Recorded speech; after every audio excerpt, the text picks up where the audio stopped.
သူပြောတိုင်းရှုံတဲ့လူတွေကိုသူ့ကိုဖျားစင်ပေါ်တင်ပြီးတော့ကိုးကွယ်ကြဆိုပြီးရိုင်းဆိုင်စွာပြောလာတဲ့ရှုံလေးပရိသတ်များအားလုံးပဲမင်္ဂလာပါရှင်။ One Daily Channel ကနေပြီးတော့ကြိုဆိုလိုက်ပါတယ်။ရှုံလေးကအခုအချိန်မှာစကားတွေကိုတောင်ပြောမြောက်ပြောနဲ့ရှောက်ပြောနေသလိုပရိသတ်တွေကြားထဲမှာကြရက်ထားနေရလဲဖြစ်ပါတယ်။ရှုံလေးကတော့မြန်မာနိုင်ငံမှာပရိသတ်မုန်းတာကိုအခက်အခဲဆုံးအဆိုတော်တယောက်လို့ဆိုရပါမယ်။အကြောင်းတရားမျိုးစုံကြောင့်ပရိသတ်တွေကသူ့ကိုကြည်မရသလိုပို့ပြီးတော့ကြည်မရတာကရိုင်းလိုက်တိုင်းမှာ gangster ကားတွေကြီးပဲဖြစ်နေလို့ပါပဲ။ညနာရှုပ်ကလေးနဲ့မလိုက်ဖက်တဲ့လူမိုက်ကားတွေကိုရိုက်နေတာမို့ပရိသတ်တရားကြီးမရဖြစ်ခဲ့ကြတာပါကလေးယုံနဲ့လူမိုက်ပုံစံလုပ်နေတာမို့ပရိသတ်တရားကြီးမရဖြစ်ပြီးတော့ဝေဖန်ခဲ့ကြတာလည်းဖြစ်ပါတယ်မလိုက်ဖက်တဲ့ဇက်ကားတွေရိုက်လို့ဝက်ဝက်ကွဲအောင်ဝေဖန်ခံနေရတဲ့ရှုံလေးက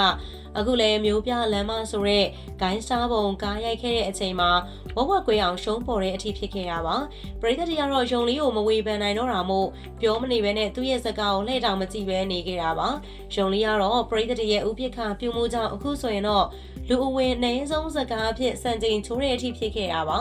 သူကအဲ့ဒီပြဿနာကိုကြားကြားချင်းမှာပေါက်ကွဲပြီးတော့အနုပညာလောကကနေနှုတ်ထွက်မယ်ဆိုပြီးတော့ပြောဆိုခဲ့တာအားလုံးသိကြမှာပါသူကအကောင်းဆုံးစူးစမ်းထားပေမဲ့ပရိသတ်တရားသူ့ကိုမုန်းလို့မလို့သူတွေတိုက်ခိုက်လို့သူ့ဇက်ကားတွေကြီးမဲ့သူမရှိတာဆိုပြီးတော့ညဘက်ကြီးပေါက်ကွဲနေတာဖြစ်ပါတယ်ပရိသတ်တရားတော့အစွဲတွေနဲ့သူ့ကိုမုန်းကြသလိုဘေးနားမှာရှိတဲ့မိတ်ဆွေတွေကလည်းအတူရောင်နေကြီးပဲသူဘေးနားမှာရှိတဲ့လူတွေထဲမှာမြင့်မြတ်နဲ့ထူးခြားလွဲရင်တော့ကျန်တဲ့လူတွေက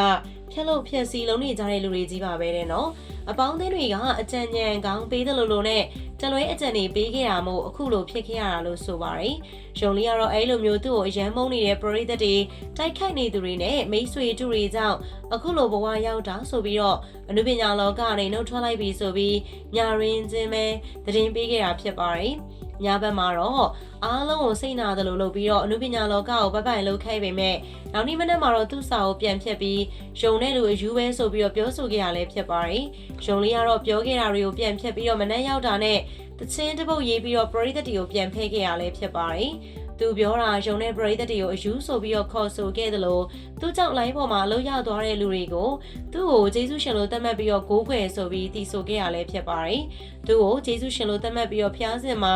ရှုံပုံထောင်ပြီးတော့ရှစ်ခိုးဆိုပြီးတော့ခိုင်ရိုင်းစကလုံးတွေသုံးပြီးတော့တည်ဆိုခဲ့ရလဲဖြစ်ပါတယ်။ရုံလေးကတော့ညဘက်မှာပြောခဲ့တာတွေကမုံမှုနဲ့ရှောက်ပြောတာတကယ်ကအရှုံးမပေါ်ဘူးအားပေးသူတွေက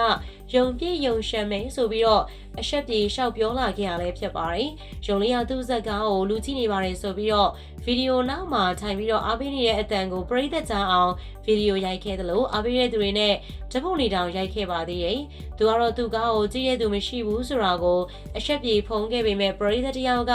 တရုံလုံးမှာကြီးမဲ့လူ3ယောက်ပဲရှိရဲဆိုပြီးတော့တက်တဲ့နဲ့တကွာတင်လာခဲ့ရလဲဖြစ်ပါတယ်။ပရိသတ်တရားတော့အပြောင်းလဲမြန်တဲ့သူ့ရဲ့လုပ်ရက်တွေအပြောင်းတွေကြောင့်9000စားတွေခေါ်ပြတာလားဆိုပြီးတော့ဝေဖန်ပြောဆိုနေကြရလဲဖြစ်ပါတယ်။ဟုတ်ကဲ့ဒီနေ့တော့ဒီလောက်နဲ့ပဲရနာကြပါတယ်။စိတ်ဝင်စားစရာအကြောင်းအရာတွေအများကြီးတင်ဆက်ပေးနေတဲ့ One Daily Channel လေးကို Like and Subscribe လေးနဲ့အားပေးသွားကြပါအောင်ရှင်။